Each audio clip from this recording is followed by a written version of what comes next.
안녕하세요. 캐스트 와우팀의 장서윤입니다. 제가 맡은 강의는 거절에 대응하는 마인드라는 강의인데, 신규분들이신 만큼 이 부분이 어려우시죠? 저 역시 근데 그렇습니다. 거절받고 좋아할 사람은 없죠. 먼저 저를 모르시는 분들이 많으실 테니 잠깐 제 이야기를 들려드리자면, 저는 병원에서 반려구 시술을 한 6년 정도 했어요. 근데 늦둥이로 낳은 아들이 밥을 너무 안 먹어서 그러다가 유산화를 이제 알게 됐어요. 보통 아기들이 12개월이 지나면 이가 나기 시작하고 이제 유아식으로 넘어가야 되는데, 그러면 음식 덩어리가 커지잖아요. 근데 그러고 나서는 고기를 다 안 먹는 거죠. 제가 알고 있는 소고기, 뭐 돼지고기, 닭고기, 오리고기 이렇게 알고 있는 고기랑 고기는 다 안 먹으니 제가 알고 있는 단백질은 계란이랑 두부밖에 없었어요. 그렇게 그 반찬으로 1년 넘게 밥을 먹다 보니 더 밥을 안 먹게 되고 물고 있게 되고, 그래서 저희 최대한 고민은 어떻게 하면 이 아이 밥 잘 먹일까가 최대 고민이었습니다. 그러다가 유산화를 알게 됐고, 이제 아연이 많이 든 걸 먹으면 애들이 밥을 잘 먹는다고 해서 유산화를 알게 됐는데, 따지고 따져도 유산화가 제일 좋은데 제가 먹일 당시에 유산이 멀지가 25,600원이었거든요. 안 먹일 이유가 없었죠. 그렇게 유산화를 알게 되고 9개월 정도 저는 소비자로 이 제품 저 제품, 눈 많이 쓰니까 비전엑스 먹어보고 힘드니까 종합 비타민도 먹어보고, 밥 굶으면서 할 때도 있으니까 끼니 안 굶으려고 유트리밀도 먹어보고, 이렇게 먹어가면서 이제 제품에 관심이 생겼고, 그러다가 9개월쯤 지났을 때 이제 해봐야 되겠다라는 마음이 먹고 나서는 정말 열심히 했어요. 그래서 마음 먹고 나서 열심히 하고는 한 1년 3개월 만에 골드에서 이그제 골드까지 연이어서 그렇게 달려왔던 것 같습니다. 그러는 동안 저도 얼마나 많은 거절을 당했을까요? 그런데 생각해보면 저는 이걸 참 잘했던 것 같아요. 이미 소비자로 먹으면서 제품이 얼마나 좋은지 알고 있었기 때문에, 아, 어떻게 내가 얘기했는데 선이가 이 제품을 안 먹을 수 있지? 뭐 이런 생각은 안 했던 것 같아요. 안 먹어? 그러면 다음 사람. 그러면 다음 사람. 이렇게 계속 여러 명을 이야기를 하면서 반복적으로 하고 다니다 보니, 누군가는 말을 했을 당시에 바로 먹는 사람도 있고, 어떤 사람은 한 달 뒤에 먹는 사람도 있고, 어떤 사람은 6개월 뒤에 먹는 사람도 있고, 어떤 사람은 아직도 안 먹는 사람도 있죠. 그렇게 제가 유산화를 하겠다고 마음을 먹고 찾아간 지인 얘기를 한번 해드리자면, 정말 아무것도 모를 때 지인이라고는 그 동생 처음으로 제가 만나러 갔었어요. 만나러 가서 평소에는 그냥 일상적인 얘기를 하니까 잘 모르다가, 그날은 이제 유산화 사업 얘기를 제가 하니까 알게 됐는데, 이렇게 저렇게 해본 네트워크가 참 많더라고요. 했고, 그 동생은 저한테 이미 여러 개를 경험해 봤고, 그때 당시에 또 하던 네트워크도 있었고 했기 때문에 저한테 뭐라고 그랬냐면, 이 일을 하고 있는 게 뭐 페이백이 된다고 했기 때문에 이걸 하고 있는 게 마지막이다. 이 일을 하고 나면 절대로 안 할 거고, 본인은 유산화를 몇 년 전에 들어봤다. 알고 있었고, 지금 하기에는 늦었다. 언니도 하지 마라. 늦었으니 지금 하지 말고 원래 하던 거대로 그대로 해라. 저도 반영구 했었고 그 동생도 반영구 하는 동생이었었거든요. 그 얘기를 하고 나올 때 전 어떻게 했을까요? 아무 얘기 못하고 나왔어요. 그냥 그래? 그러고는 아무 얘기 못하고 나왔고, 저는 이미 뱉은 얘기가 있었기 때문에 한번 해봐야 되겠다는 생각은 하고 있어서 나쁜 일은 아니니까 저는 계속 그래 그러거나 말거나 계속 결심한 일이니 계속 이 유산화 일을 하고 있었고, 그런 동생은 샵을 하나 더 냈다가 2020년도에 코로나가 터졌잖아요. 그러면서 코로나 여파로 샵을 또 다시 접게 되고 하면서 지금은 저랑 같이 유산화를 하고 있습니다. 그렇게 몇 년이 지나서 또 이런 경우도 있으니까 이런 경우 저런 경우가 많다는 얘기를 들려드리고 싶어요. 그래서 제가 저희 팀 신규분들께 항상 해드리는 얘기가 있어요. 어떤 미팅이라도 좋다. 누구든지 사람 만나러 나가서 유산화의 이응도 얘기 못하고 와도 괜찮다. 근데 헤어지고 나서 상대방이 다음에 장성윤은 절대 만나지 말아야 되겠다. 쟤 만나면 입만 열면 그냥 유산화 얘기밖에 안 해. 이렇게 생각을 하고 오면 곤란하다는 거죠.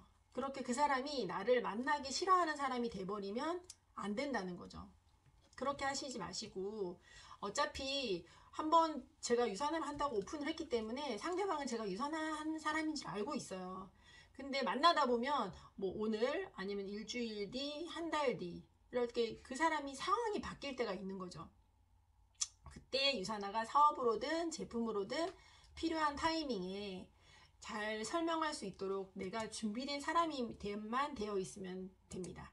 저는 그렇게 하려고 어떻게 했냐면 예전에 본사 강의 때도 말씀드린 적이 있는데 권현진 스폰서님의 강의를 적어가면서 외웠어요. 권 스폰서님 말씀 얼마나 빨리 하시는지 아시죠? 그 얘기를 따라서 적으려면 몇 번을 반복해서 들어야 하고 얼마나 많이 앞으로 되돌리기를 해야 그걸 적으면서 외울 수 있는지 몰라요. 그런데 권 스폰서님 강의도 그렇고 매주 하는 본사 강의도 그렇고 강의 참 좋다 이렇게만 생각하시고 그냥 넘어가시는 분들도 있으실 텐데 들을 땐 다 알아요. 들을 땐 그렇지 저렇지 좋다 그렇게 하지만 근데 그걸 누군가한테 똑같이 이야기하라고 하면 이야기할 수 없습니다.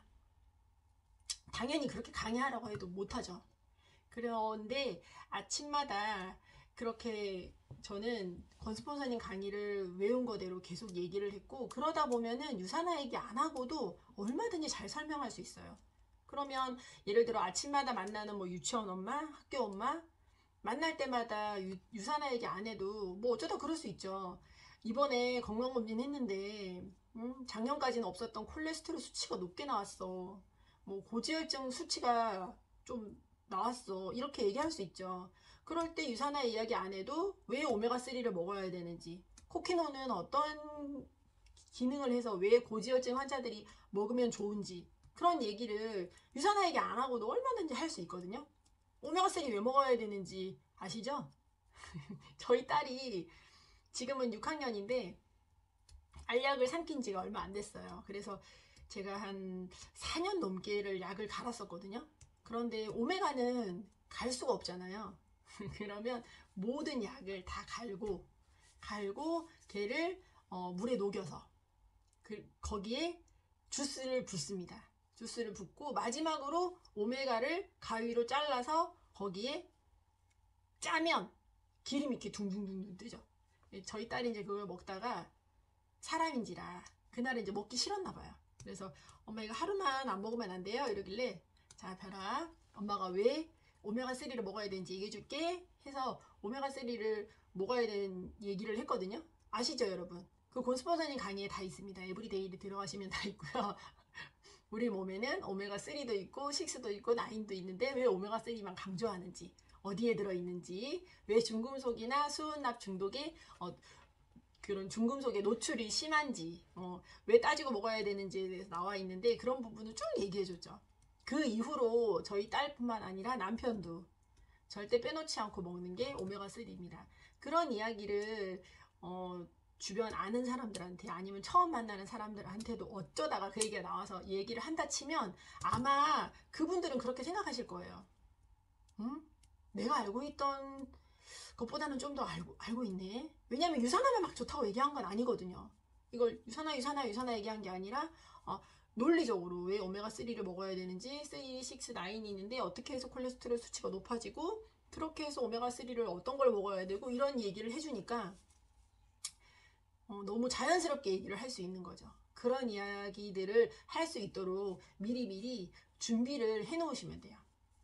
그래서 그런 이야기를 저는 지금 뭐 밴드 같은 데 들어가셔도 권스폰서님 강의 많고요. 권스폰서님 에브리데이 강의 같은 거 그런 것들을 저는 전부 적으면서 외웠죠. 한번 적어가면서 외워보세요.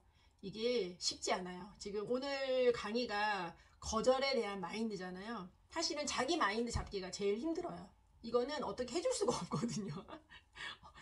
마인드가 떨어지거나 이게 좀 하기 싫거나 이럴 때는 당연히 스폰서님을 찾아가거나 내가 어떻게 동기부여 받을 수 있는 뭐 나의 롤모델을 정해놨으면 그분들을 찾아가서 얘기를 나눠보거나 해보는 것도 조언을 듣는 것도 좋지만 자기가 자기 셀프 리더십 하는 게 제일 힘들잖아요. 뭐 예를 들면 다이어트 할 때도 작심삼일이라는 얘기도 있지만 자기가 자기 컨트롤해서 그걸 계속 습관으로 좋은 식습관으로 이어서 하기가 되게 힘든 거잖아요.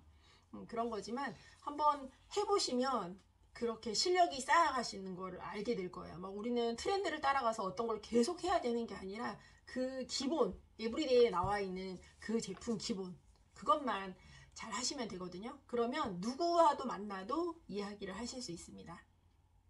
그러면 이런 분들이 유산화 얘기를 내가 유산화를 한다고 얘기했을 때 얘기했을 때 그때 바로 소비자가 되지 않는다 하더라도 뭐 몇 달 뒤에 아니면 1년 뒤에라도 제 소비자가 될 수 있는 거죠. 그래서 제가 말씀드리고 싶은 거는 영원한 거절은 없다는 겁니다. 계속 얘기하다 보면 되는데 그 사람한테만 목을 메고 있으면 좀 곤란한 거죠. 그리고 누구나 거절을 당하면 기분이 좋지 않죠. 기분이 좀 비참하죠. 그리고 그게 반복되면 좌절되기도 하고 뭐 자기 비하나 우울감에 빠지는 경우도 있죠. 친구들 분들 중에서 저도 이제 많은 사람들을 거치고 많은 파트너들이 있었으니까 있다 보면 그런 경우 있어요. 한 2명, 3명한테 얘기해보고 다 거절을 하거나 아니면 유산화 얘기를 하면 다 하지 말라고 반대를 하거나 하면 그때 이후부터는 연락이 안 된다거나 잠수를 타시는 분들도 있죠. 근데 그럴 필요는 없다고 생각해요. 우리가 보통 하는 일이 유산화 일이랑 똑같은 일이고 누구나 제가 하는 뭐 예를 들어 맛집을 소개했는데 그 사람은 그 맛집을 바로 갈 수도 있고 어떤 사람은 뭐 3개월 뒤에 갈 수도 있고 어떤 사람은 맛이 없다고 할 수도 있고 그런 거지만 유산화는 권 스폰서님 말에 의하면 고객이 어떤 기준을 가지고 고르고 따져도 제일 좋은 제품이 유산화 제품이기 때문에 그렇게 생각하시지는 말고요. 근데 저는 이런 생각이 들더라고요. 유산화 제품이 요즘에는 얼마나 좋은지 아니까 설명해 줬는데 이제 안 먹는다는 사람이 나오면은 좀 안타깝다는 생각도 요즘에는 들어요. 그래서 요즘에는 제가 만나는 대표님들이 좀 많거든요. 어느 정도 사업도 일궜고 해서 위치도 좀 있고 하지만 자신 있게 말씀드리죠. 대표님 지금 유산화 제품 안 드시더라도 어쩌면 몇 달 후에 몇 년 뒤에 저 아니어도 유산화 정보를 다시 듣게 되실 겁니다. 그런데 그때 그래 그때 장소연이 얘기할 때 그때 먹을 걸 이 정도의 제품은 되신다고 그때 후회하실 거라고. 그래서 위에서 말씀드린 대로 영원한 거절도 없지만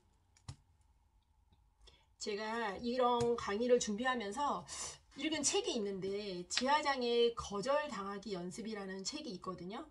그 내용은 극과 극은 통한다는 거예요. 그래서 그분은 가장 고통스러운 순간이 나를 성장시키는 지점이다 라고 하더라고요. 그래서 지하장은 자기 스스로를 계속 그렇게 거절당할 수밖에 없는 환경에 처하게 이렇게 노출을 자기를 일부러 갖다 놓게 되는데 이런 일을 했대요. 어떤 회사에 가서 딱 하루만 일을 할 테니 일당을 달라. 근데 보통 회사에서 그렇게 안 해주죠. 알바를 안 쓰는 이상은. 그러니까 당연히 거절을 당했죠. 그런데 다음날 또 갑니다. 둘째 날도 또 딱 하루만 일하고 일당을 받게 해달라. 또 거절당했죠. 셋째 날 갔는데 3일 만에 성공을 해서 일을 하고 일당을 받았다고 해요. 무슨 말씀을 드리고 싶은지 아시겠죠? 거절은 절대적인 것은 또 아니라는 거죠. 첫째, 둘째, 셋째 차이점은 첫 번째 사람, 두 번째 사람, 세 번째 사람이 다 달랐다는 거예요. 그 지하장은 똑같은 요구를 세 사람한테 한 거죠. 그런데 행동은 똑같았지만 상대방의 성향 기질에 따라서 반응이 달라졌다는 겁니다. 거절의 이유가 이 핵심은 내 문제가 아닐 수도 있다. 그러니까 어떤 한 사람한테 아까 앞에서 얘기한 것처럼 한 사람한테 얘기했을 때 그 사람의 상황에 따라서 이게 거절이 지금은 거절이지만 나중에라도 영원한 거절은 없이 또 먹을 수도 있는 거지만 사람에 따라서도 다를 수 있다는 거죠. 그러니까 행동은 똑같았지만 상대방의 성향이나 기질에 따라서 반응이 달라졌다는 이야기가 되는 거죠. 상대방이 달라지면 그래서 승낙이 될 수도 있다. 나는 똑같은 행동을 했는데 나와 맞는 사람은 따로 있을 수도 있다라는 겁니다. 저도 제 파트너 중에서 너무 일을 잘하시는 이지은 루비님 같은 경우는 제가 아는 분이 아니거든요. 그러니까 소개 받아서 어떻게 모르는 분이었는데 그분 같은 경우는 또 저랑 맞는 사람이 되었던 거죠.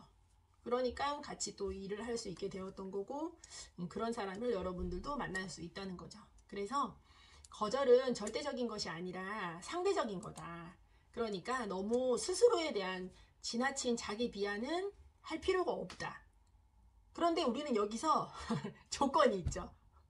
복제 트레이닝이든 제품 트레이닝이든 기본적인 본인 실력은 갖추고 나가서 누구를 만났을 때라도 뭐든지 얘기할 수 있는 그 정도의 기본적인 상황은 갖춰놓고 이렇게 하셔야 된다는 거죠.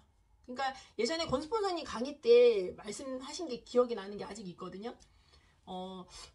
권 스폰서님은 딱히 이렇게 옆에서 잡고 가르쳐주는 스폰서가 없었기 때문에 본인이 하다가 배운 것도 많은데 하루에 스케줄이 이렇게 많잖아요. 미팅 스케줄을 꽉 채워놨으면 아침에 예를 들어 1번 가는 스케줄의 미팅에서 이 사람이 이렇게 질문을 했거나 어떤 거절 포인트를 받았는데 본인이 대답을 못했다 그러면은 다음 2번 미팅 가기 전에 그 전에 그걸 또 다른 스폰서님한테 여쭤보거나 아니면 다른 강의를 찾아보거나 다른 자료를 찾아봐서 그걸 열심히 또 외워서 준비를 하신대요.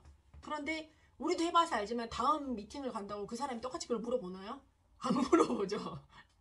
안 물어보죠. 또 다른 거 물어보면 또 대답 못할 수 있지만 근데 그렇게 계속 반복적으로 하다 보면 내 실력이 늘어나는 거죠. 그렇게 되다 보면 누구든지 뭐라도 물어보면 대답할 수 있는 사람이 되는 겁니다. 그러니까 너무 어렵게 생각하지 마시고 지금 본인들의 스폰서님이 기본적으로 하라고 하시는 거 그 부분만 기본 본인 실력을 갖추고 나셔서 이렇게 누구든지 만나러 가시면 다 나한테 승낙을 하진 않지만 다 거절하지도 않는다. 나와 맞는 사람은 따로 있을 수 있다. 그래서 예전에 이런 얘기도 들어봤거든요. 10명 만나면 2명은 제품을 먹고 그 중에 한 사람은 사업을 한다고 해요.